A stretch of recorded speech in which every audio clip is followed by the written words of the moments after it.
ఈరోజు ఈ silver Jubilee ఫంక్షన్కి వేదికను అలంకరించిన పరరాజికం భవానీ ప్రాణ మాతాజీ, అదేవిధంగా ఇతరు మాతాజీలు, ముఖ్యంగా ఈ యొక్క ఫంక్షన్ చేసిన విద్యార్థులు వాళ్ళ యొక్క తల్లిదండ్రులు, ముఖ్యంగా వీళ్ళందరికీ నా యొక్క నమస్కారాలు. నేను వృత్తిరీత్యా ఆయుర్వేద డాక్టర్ని, ఎండి ఆయుర్వేద. నేను గత 21 yearsగా గుంటూరులో ఆయుర్వేదం ప్రాక్టీస్ చేస్తున్నాను. నేను నా యొక్క సబ్జెక్ట్ ఆరోగ్యం గురించి అంటే చాలా ఈజీగా మాట్లాడతాను, కానీ మిగతా విషయాలు ఇప్పుడు ముఖ్యంగా ఇక్కడంతా చిన్నపిల్లలు ఉన్నారు, అదేవిధంగా పేరెంట్స్, పెద్దవాళ్ళు, తల్లిదండ్రులు ఉన్నారు. ఈరోజు ఆరోగ్యం గురించి చెప్పడం అంటే ఒత్తిడిగా ఇద్దరిని అనుసంధానం చేస్తూ చెప్పవలసింది. ముఖ్యంగా మనం చూసినట్లయితే, నేను ఈ క్వశ్చన్ ఇక్కడ అడగచ్చో లేదో, మీ పిల్లలు కార్పొరేట్ స్కూల్స్ అంటే నారాయణ, చైతన్య, ఇక్కడ గుంటూరు అంటే భాష లాంటి స్కూల్లో చదవట్లేదని బాధపడే పేరెంట్స్ ఎవరైనా ఉన్నారా? అలా అనుకున్నట్లయితే ఏమాత్రం మీ యొక్క మనసులో ఒక రకమైన నెగిటివ్ ఫీలింగ్ ఉంటే అది పెద్ద తప్పు. ఈరోజు నుంచి వదిలేయండి. ఎందుకోసం అంటే నేను 21 yearsగా గుంటూరులో ప్రాక్టీస్ చేస్తున్నాను. నాకు వృత్తిరీత్యా ఈ గుంటూరులో అంటే కోబాల్ట్పేట లాంటి స్లమ్ ఏరియాలు, మామూలుగా రోజు పని చేసుకుని కూలీల దగ్గర నుంచి ఈ ఊళ్ళో మీరు ఎవరైతే టాప్ 10 పీపుల్ అంటారో వాళ్ళందరూ నా పేషెంట్స్ ఉన్నారు. నేను ఎంత ఇదిగుంటానంటే, ఒక ఆయుర్వేద వైద్యుడిగా వాళ్ళు ఏం తినాలి, ఏం తినకూడదు, ఉప్పు ఎంత వేసుకోవాలి, కారం వేసుకోవాలి అని చెప్తుంటాను. కాబట్టి వాళ్ళ వంటింటిలో కూడా వెళ్ళి నేను ఆ స్వేచ్ఛతో తిరుగుతుంటాను. నేను చిన్న గది, పాక లేదా రేకులు లేదా తడుగులు నేను ఇంట్లోకి వెళ్తాను. అదేవిధంగా ఈ గుంటూరులో 1 ఎకరం పైన ఉన్న స్థలంలో ఉన్న ఇంట్లో కూడా వెళ్తుంటాను నా వృత్తిరీత్యా. నేను ఎంతోమంది పిల్లల్ని అబ్జర్వ్ చేస్తుంటాను. నాకు చిన్నపిల్లలు అంటే చాలా ఇష్టం. వీళ్ళంతా చూడగానే చాలా హ్యాపీగా ఫీల్ అయ్యాను. ఈరోజు ముఖ్యంగా మాతాజీ దాన్ని కార్యక్రమానికి పిలిచినందుకు ప్రత్యేక ధన్యవాదాలు. ఎందుకంటే నేను నా దగ్గరికి చిన్నపిల్లలు కన్సల్టేషన్కి వచ్చినప్పుడు కూడా వాళ్ళతో ముచ్చట్లు పడితే అది చేస్తుంటే మా స్టాఫ్ అప్పుడప్పుడు అంటుంటారు, డాక్టర్ గారు వెనకాల పేషెంట్స్ ఉన్నారు, ముందు కానిచ్చండి, ఎవరితో చాక్లెట్లు, బిస్కెట్లు, నా దగ్గర కొన్ని ఆర్గానిక్ ప్రోడక్ట్స్ ఉంటాయి, లడ్డూలు అంటే ఇవి మాట్లాడుతుంటాను. ఏం చదువుతుంటావు, ఉదాహరణ క్లాస్లో లాస్ట్ నుంచి ఫస్ట్ వస్తావా, ఫస్ట్ నుంచి లాస్ట్ వస్తావా, ఇలాంటివి అడుగుతుంటాను. అసలు అందరూ నవ్వుకుంటుంటారు. కాకపోతే మా స్టాఫ్ నన్నా లోపల కొందరు పంపించండి, పిల్లలతో ముచ్చట్లేండి అంటుంటారు. కానీ ఏంటంటే, పిల్లలు మన పెద్దవాళ్ళు చెప్పినట్టు దేవుడి స్వరూపాలు. ఇక్కడ చదవడం ఎందుకు మీ పిల్లలు అదృష్టంగా మీరు భావించాలని నేను చెప్తున్నా అంటే, ఒక మనిషి అంటే తీసుకోండి, స్వామి వివేకానంద చెప్పారా, రామకృష్ణ పరమహంస చెప్పారా, లేదంటే మనందరికి ఇప్పుడు ఏం చెప్తున్నా ఏంటంటే ఎవిడెన్స్ అంటున్నాం, లేకపోతే ఇప్పుడు మోడర్న్ సైన్స్ లేదా ప్రపంచ ఆరోగ్య సంస్థ డబ్ల్యూహెచ్ఓ చెప్పాలి. ఒక ఆరోగ్యవంతుడు అంటే మానసికంగా, శారీరకంగా, సామాజికంగా వెల్బీయింగ్ అంటే సమస్థితిలో ఉన్నప్పుడే ఆ యొక్క వ్యక్తిని ఆరోగ్యవంతుడు అంటారు. అంటే ఫిజికల్గా, మెంటల్గా, social wellbeing person is known as healthy person. కాబట్టి ఇప్పుడు 6 ప్యాక్ ఉండి, మంచి కండలు జరిగి ఉండి, కొంత హైట్ వెయిట్ ఉండి ఆరోగ్యవంతులు కాదండి. వాళ్ళు మానసికంగా కూడా ఉండాలి. మీ పిల్లలు కార్పొరేట్ స్కూల్లో చదివినట్లయితే తప్పుగా అనుకోవద్దు, వాళ్ళు ర్యాంకులు రావచ్చు, కానీ ఇంతకుముందు మాతాజీ చెప్పినట్టు కానీ, డాక్టర్ వరలక్ష్మి గారు చెప్పినట్టు కానీ వాళ్ళు మానసిక ఆరోగ్యవంతులు అయి ఉంటారనేది గ్యారంటీ లేదు. కానీ ఇక్కడ చదివినట్లయితే వాళ్ళు మానసికంగా ఆరోగ్యవంతులుగా ఉంటారు. సామాజిక బాధ్యతలు ఏదైతే మన ధర్మం, సంస్కృతి, సాంప్రదాయాలు, పెద్దలను గౌరవించడం, ఇలాంటి మన యొక్క దైనందిన కార్యక్రమాలు లేదా ఆచార వ్యవహారాలను కూడా ఇక్కడ నేర్పబడతాయి. నాకు రామకృష్ణ మిషన్తో నేను తిరుపతిలో BAMS ఆయుర్వేద మెడిసిన్ చదివేటప్పుడు కొంత పరిచయం ఉంది. అప్పుడప్పుడు వెళ్ళేవాళ్ళం. ఎలాగంటే సండే పూట హాలిడే కాబట్టి అక్కడ ఉండేది మాకు దగ్గరలో. నేను సివిల్స్ క్యాంపస్లో ఆయుర్వేద మెడిసిన్ SR మెడికల్ కాలేజ్లో చదివినప్పుడు అలా సండే అలా వెళ్తుండేవారు వాళ్ళు తిరగడానికి, చూడడానికి. బట్ ఆ క్షణంలోనే కొంతమంది కలవడం, మా ప్రొఫెసర్లు కొంతమంది అక్కడికి వెళ్ళడం, అక్కడ కొన్నిసార్లు కొన్ని కాంపిటీషన్, యూత్ ఫెస్టివల్ కాంపిటీషన్ ఇలాంటి పాల్గొనడం వల్ల కొంత అవగాహన ఉంది. ఈరోజు కూడా నాకు ఏదైనా ఇబ్బంది అనిపిస్తే అప్పటి నుంచి నేను ఏదైతే చదువుకున్నానో, తెలుసుకున్నానో, ఉదాహరణకి మనకు యూట్యూబ్లో చూసినప్పుడు వివేకవాణి అని ఒకటి వస్తుంది. చాలామంది తల్లిదండ్రులు తెలియదని కూడా వినండి. మంచి మోటివేషన్ స్పీచ్ ఉంటుంది, అద్భుతంగా ఉంటుంది. ప్రతిదీ కూడా ఉదాహరణకు మనం భగవద్గీత వీళ్ళు ఇలాంటి గ్రంథాలు తీసుకున్నట్లయితే ఆధ్యాత్మిక గ్రంథాలు, అందుట్లో కనుక మన ప్రతి సమస్యకు ఓ పరిష్కారం ఎక్కడో దగ్గర ఉంటుంది అన్నట్టు విధంగానే ఈ వివేకవాణి ఉన్నప్పుడు స్వామి వివేకానంద యొక్క సుభాషితాలనండి, మాటలనండి, ఆయన వాక్యాలు ఉన్నప్పుడు మనకు ఒక ప్రేరణ కలుగుతుంది. అరే నేను ఈ విధంగా ఉన్నాను, ఈ విధంగా దీనివల్ల ఇలా ఉంది కదా, ఇలా చెప్పారని అక్కడ ఒక సమాధానం దొరుకుతుంది. అదేవిధంగా నేను అప్పుడప్పుడు చాలా రోజుల క్రితం చూశాను, మళ్ళీ అప్పుడప్పుడు చూస్తుంటాను డివోషనల్ పిక్చర్స్ అవి. ఇప్పుడు రామకృష్ణ పరమహంసది యూట్యూబ్లో ఒక black and white picture, old picture ఉంటుంది చూడండి. అందులో శారదామాత గురించి కానీ, రామకృష్ణ పరమహంస గారి గురించి కానీ, ఇవన్నీ కూడా ఎలా ఉన్నారు, వాళ్ళ జీవిత చరిత్ర ఏంటి, ఇలాంటివన్నీ ఉంటాయి. ఇక మీ పిల్లలు కనుక ఇక్కడ చదువుతున్నారు కాబట్టి మీకు మానసికంగా ఏంటంటే దృఢంగా ఉండాలి. ఎంత ఇప్పుడు మైక్ టైసన్ అయినా సరే మెంటల్గా ఫిట్నెస్ లేకపోతే వాళ్ళు చేసే పనులే లేదా వాళ్ళు పోటీ పడే దాంట్లో ఇది కాలేదు. మీరు బయట స్కూల్స్ చూసినట్లయితే ఎక్కువగా ఏమవుతుందంటే ఈ కాంపిటీషన్ అంటే పోటీతత్వం అనేది విద్యార్థుల మధ్య పెంచి జేఈ కానీ, మెయిన్స్ కానీ, ఎయిమ్స్ కానీ, ఇలాంటి మెడికల్గా ఇటు ఇంజనీరింగ్ పరంగా కానీ ఈ కాంపిటీషన్ ఉండటం వల్ల వాళ్ళు ఎంతవరకు చదవాలి, క్లాస్లో ఫస్ట్ ర్యాంక్ రావాలన్న మైండ్ సెట్తో ఉంటుంది. కానీ వాళ్ళు సామాజిక విలువలు, మానవత్వం అనేది మర్చిపోతున్నారు. ఉదాహరణ మీరు చూసినట్లయితే ఇప్పుడే వరలక్ష్మి గారు చెప్పారు, న్యూస్ పేపర్ చదవాలంటే భయం వస్తుంది. నిజమే, ఆ న్యూస్ పేపర్లో కొన్ని నిజాలు. ఎవరో రేమండ్స్ అధినేతని వాళ్ళ పిల్లలు వదిలేస్తారట, చూసే ఉంటారు న్యూస్ పేపర్. అదేవిధంగా తల్లిదండ్రులు వృద్ధాప్యం వచ్చింది, పెద్దవాళ్ళయ్యారని ఎక్కడో అనాథాశ్రమంలో చాలా దారుణంగా వదిలేసి వాళ్ళని పట్టించుకోవడం మాట. ఇలాంటివి విలువలేని సమాజం అనేది మన యొక్క ఏదైతే ఈ మెటీరియలిస్టిక్ అంటే భౌతికవాదం లేదా మనం డబ్బే ఈ ప్రపంచం, లేకపోతే నాకు ఆస్తి, సంపద, పేరు ఇలాంటి వాటిని మెయిన్గా చూస్తున్నప్పుడు ఇలాంటివన్నీ సమస్యలు వస్తాయి. ఏదైతే మనం సాంప్రదాయ సంస్కృతి ఇటువంటి ఉన్న విద్యా సంస్థలో చదువుతామో అప్పుడు మన పిల్లలు కూడా ఏదైతే మనం చదువుకుంటున్నామో మాతృదేవోభవ, పితృదేవోభవ, ఆచార్య దేవోభవ అనే యొక్క వాక్యాలు అనేవి వాళ్ళు పాటిస్తారు. ఉదాహరణకి ఆయుర్వేదం ప్రకారం తీసుకున్నట్లయితే ఆయుర్వేదానికి మూలాధార గ్రంథాలు చరక సంహిత, శిశు సంహిత, వాగ్భట సంహిత. ఈ గ్రంథాల్లో ఏముంటుందంటే ఫస్ట్ చాప్టర్ పేరు ఆయుష్ కామ్యం, అంటే మీరు ఆరోగ్యంగా దీర్ఘకాలికం అంటే 100 ఏళ్ళు బతకాలంటే ఎటువంటి పనులు చేయాలి, ఏం చేయాలని చెప్పబడుతుంది. అంటే ఇప్పుడు మనం అంతా సంపాదించేది లేకపోతే ఇంకో పని చేసేది, మనం ఈ కార్యక్రమాలు ఏం చేసేది మనం ఉన్నంతకాలం ఆరోగ్యంగా సంతోషంగా ఉండటం కోసమే కదా. కాబట్టి మనం ఆరోగ్యంగా సంతోషంగా ఉండాలంటే ఎలా ఉండాలి, ఎటువంటి నియమాలు చూడాలి, ఎటువంటి ప్రవర్తించాలి అనేది ఈ ఆయుర్వేదంలో దినచర్య, రుద్దిచర్య అనే ఒక చాప్టర్స్లో చెప్పబడింది. దినచర్య అంటే పొద్దున్నే బ్రాహ్మీ ముహూర్తంలో లేవాలి. ఇప్పుడు మీకు బయట కార్పొరేట్ స్కూల్లో కొన్ని స్కూల్లో చెప్తారు, కొన్ని చెప్పరు. కానీ ఇక్కడ ఈ స్కూల్లో నాకు తెలిసినంత వరకు మీకు ఏదైతే సాంప్రదాయం సంస్కృతి ఉందో దాన్ని మెయిన్గా ఇక్కడ నేర్పిస్తుంటారు. ఇప్పుడు చిన్నపిల్లలు ఫస్ట్ వాళ్ళు మేబీ ఎల్కేజీ, యూకేజీ వాళ్ళు అనుకుంటారు. చాలా అద్భుతంగా ఆ వేదంలో ఉన్న ప్రార్థన కానీ చాలా ఉచ్చారణ, అంటే మనకు ఉచ్చారణలో చాలామంది తెలుసుకుంటుంది ఆ యొక్క పొల్లులు, ఒత్తులు, ఉద్దాత, అనుదాత స్వరాలు అంటారు. అవన్నీ కూడా చాలా స్పష్టంగా వాళ్ళు పలకడం జరిగింది. మరి ఏరియా స్కూల్లో మీరు చూడండి, ఎక్కడన్నా ఇలాంటి ఢిల్లీ పబ్లిక్ స్కూల్ లాంటి కార్పొరేట్ స్కూల్కి వెళ్ళినప్పుడు మీరు ఇప్పుడు అంటారు చూడండి, తాత అంటే టాటా అన్నట్టు ఆ విధంగా ఉంటుంది వాళ్ళ ఉచ్చారణ కూడా. దాంట్లో ఒక ఆప్యాయత, ప్రేమ, అభిమానం అనేది ఉంది.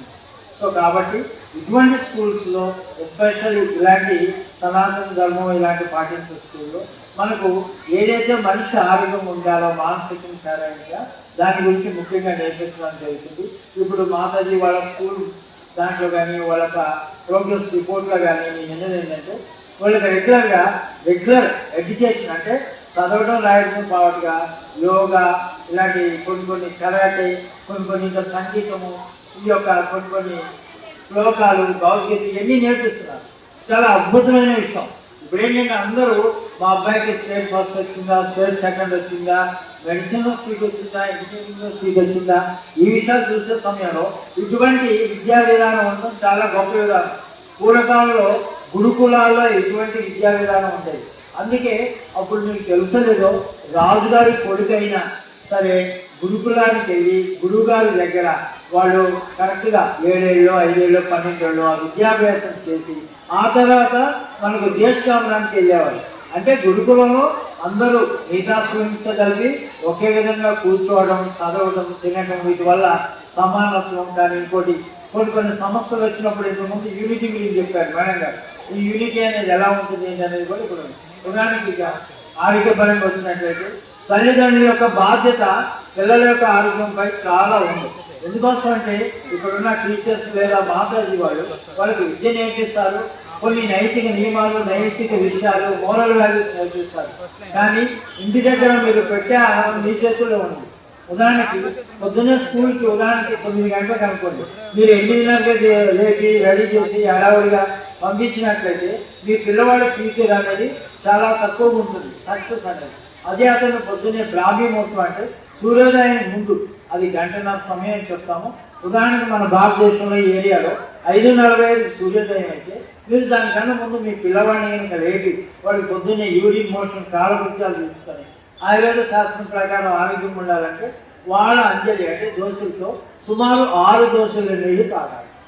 తాగలిగిన నీళ్లు తాగాలి, ఎందుకంటే బాడీలో నీటి శాతం అత్యధికంగా ఉంటుంది మిగతా విషయాలతో చూసినట్లయితే. సో నీళ్లు అలాంటి పొద్దున్నే దాన్ని ఆయుర్వేదంలో ఉషాపానం అంటారు.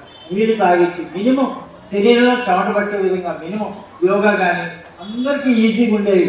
ఎటువంటి ఎక్విప్మెంట్స్, జిమ్లు ఇలాంటివి లేకపోతే ఇన్స్ట్రుమెంట్స్ అవసరం లేకుండా సూర్య నమస్కారాలు లాంటివి మినిమం చిన్నపిల్లలకైతే ఈ మొదటి చెమట వచ్చే వరకు కూడా ఎక్సర్సైజ్ చేయించాలి. చేసి ఆ తర్వాత వాళ్ళు ఏదైనా చాంటింగ్ కానీ లేకపోతే వాళ్ళ స్టడీస్ కానీ వాళ్ళ రోజు వచ్చిన హోంవర్క్ కానీ చేసుకుని ఆ తర్వాత స్నానం చేసుకుని దైవ ప్రార్థన అనేది కంపల్సరీ చేయాలి. మన సంస్కృతి సాంప్రదాయం ప్రకారం భారతదేశంలో అన్ని మతాలు అన్ని కులాల్లో కూడా దైవ ప్రార్థన ఉంది, చేయాలి. ఎందుకోసం అంటే మొదటే చెప్పుకున్నాం, ప్రపంచ ఆరోగ్య సంస్థ కూడా ఇప్పుడు మన కరోనా వచ్చింది ఉదాహరణకి వ్యాక్సిన్ ఎవరికి ఏ వ్యాక్సిన్ వేయాలి, ఎంతలో చేయాలనేది నిర్ణయించింది కూడా ప్రపంచ ఆరోగ్య సంస్థ. కాబట్టి ప్రపంచ ఆరోగ్య సంస్థ చెప్పిదాని విధానం ప్రకారమైన మానసికంగా ఆరోగ్యం ఉండాలంటే యోగా, మెడిటేషన్ అనేది చాలా అద్భుతమైనది. ఇప్పుడు మనం చూసినట్లయితే మన యొక్క యోగా దినోత్సవాన్ని సుమారు 150 నుంచి 150 కంట్రీస్లో అన్ని చోట్ల కూడా వరల్డ్ యోగా డే జరుగుతుంది. కాబట్టి యోగాలో మంచి లేకపోతే మిగతా దేశాలు ఆదరించు కదా, దాన్ని ప్రోత్సహించు కదా. కాబట్టి మనంతా పొరిగింటి పుల్లకూర రుచి అన్నట్లు ఏదో జిమ్మో ఏదో జుంబానో ఇలాంటివి కాకుండా దయచేసి అందరూ యోగా, కరసాము ఇలాంటివి మన దేశీయమైనవి కనుక మనం క్రీడలు, విద్యలు, కబడ్డీ, ఖోఖో లాంటివి కావిస్తే మన శరీరం దృఢంగా ఉంటుంది, ఎటువంటి ఖర్చు లేకుండా. మీరు మిగతా ఎటువంటి జిమ్కి వెళ్ళాలన్నా ఏ ట్రీట్మెంట్ చేయాలన్నా డబ్బులు పెట్టుకోవాల్సింది.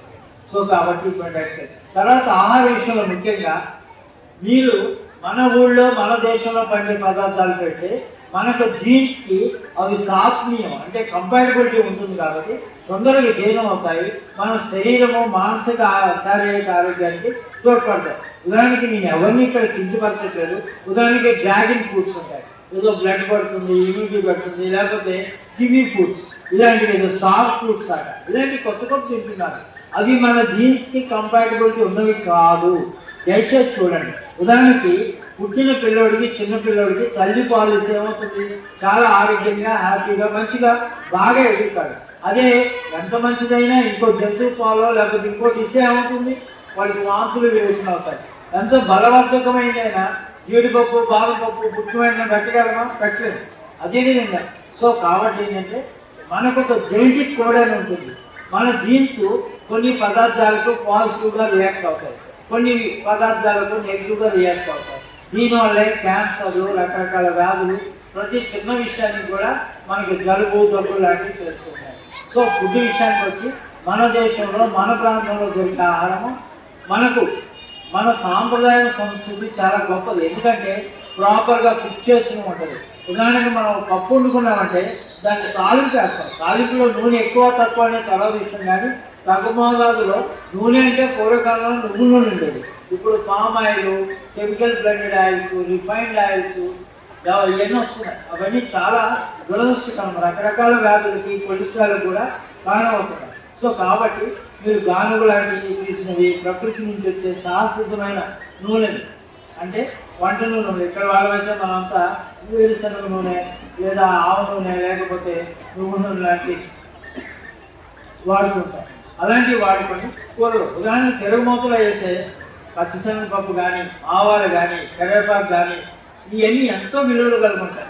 మనకు కూరలు వండుకునేటట్లో ప్రతి దాంట్లో పసుపు వేసుకుంటాం, చాలా గొప్ప విషయం. మీ అందరికీ తెలుసు పసుపు మీద మనకు పేటెంట్ రైట్స్ అంటారు. మీరంతా ఇప్పుడు చూసినట్లయితే అదొక కొత్త ట్రెండ్.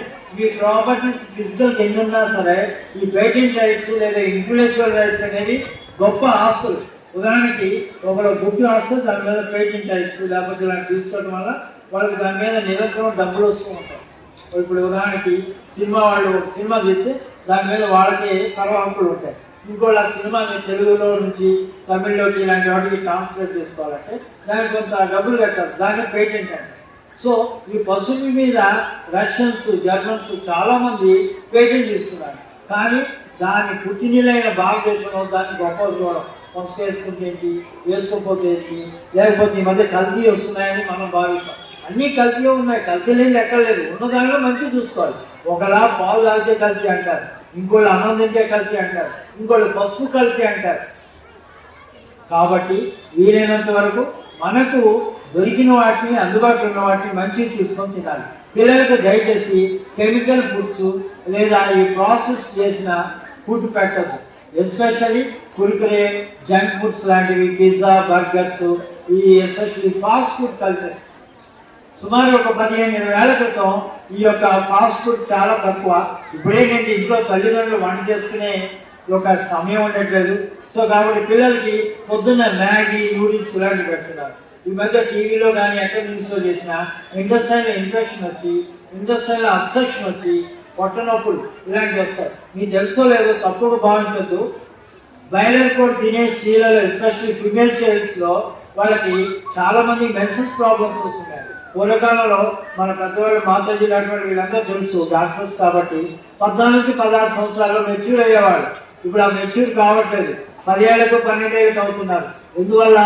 హార్మోన్ ఉన్న పాలు తాగడం వల్ల. బాయిలర్ కోడ్ లాంటి ఇలాంటి కెమికల్స్ అంటే అది చెప్పాలి మీకు, ఆర్టిఫిషియల్ ఫుడ్ అన్నమాట. ఇవన్నీ హైబ్రిడ్ ఫుడ్, ఇలాంటివి తినడం వల్ల ఇలాంటివి జరుగుతున్నాయి. కాబట్టి ఉన్న వాటిలో మంచి ఆహారం ఇవ్వండి. ఆయుర్వేదం ఏం చెప్తుందంటే ఏది కూడా కడుపు నిండా తినాలని చెప్పదు. ఉదాహరణకి ఘన పదార్థం పొట్టలో సగ భాగం తింటే ఒక భాగము ద్రవ పదార్థం తీసుకొని ఒక భాగం ఖాళీగా వదిలితే లోపల జరిగే జీర్ణ ప్రక్రియలు ప్రాపర్గా జరిగి మంచి ఆరోగ్యంగా ఉండాలని చెప్తుంది. అదేవిధంగా నిద్రపోవటం, రాత్రి 11కి 12కి మనం మొబైల్ చూస్తుంటాం, ఇన్స్టాగ్రామ్, వాట్సాప్, యూట్యూబ్. మన పిల్లలు ఏం చేస్తారు? వాళ్ళేదే చూస్తారు. అదే మేము అన్నీ చూస్తాము, గేమ్స్ ఆడతాం, ఊకే సెల్ మొబైల్లో చూస్తాము. మీరు చూడొద్దంటే ఎవరు పిల్లలు ఊరుకోరు. వాళ్ళు మీకు తెలుసో లేదో సైకాలజీ ప్రకారం తల్లిదండ్రులు చూసి పిల్లలు 70-80% నేర్చుకుంటారు. మనం పెద్దవాళ్ళతో ఎలా బిహేవ్ చేస్తున్నాం, మన అమ్మతో, మన నాన్నతో, లేకపోతే మన వచ్చిన గెస్ట్లో, లేకపోతే మన బిజినెస్లో, మన పొరిగింటి వారితో, ఇరిగింటి వారితో ఎలా చాడీలు చెప్తున్నాం, ఎలా ద్వేషిస్తున్నాం, ఎలా వాళ్ళ మీద కోపడుతున్నాం, ఎలా ప్రేమిస్తున్నాం, ఎలా అభిమానిస్తున్నాం, ఇవన్నీ విషయాలు కూడా మన పిల్లలు మన నుంచి నేర్చుకుంటారు.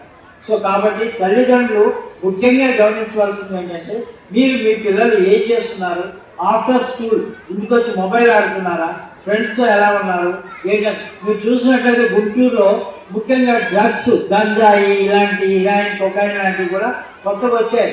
ఒకప్పుడు గుంటూరు లాగా మన గుంటూరు లేదు, ఇప్పుడు అన్నీ దొరుకుతున్నాయి. మీరు ఏదంటే అది చెడు, ముఖ్యంగా మంచి దొరుకుతుందో లేదో తెలుసుకోవాలి, కానీ చెడెత్తు దొరుకుతుంది. చిన్న పిల్లలు, హై స్కూల్ పిల్లలు, 10th క్లాస్ పిల్లలు, ఇంటర్మీడియట్ పిల్లలు, మీ న్యూస్ పేపర్లో ఇట్లా చూస్తే ఎవరో ఏదో చేశారు, తప్పుడు పని చేశారు, ఇంటర్మీడియట్ పిల్లలు చూస్తున్నారు. సో తస్మాత్ జాగ్రత్త. రేపు మీ పిల్లలు వాళ్ళ కాకుండా ఉండాలంటే ముందు మీరు ఎన్ని కోట్లు సంపాదించినా, ఎన్ని వేలు సంపాదించినా ఉపయోగం లేదు.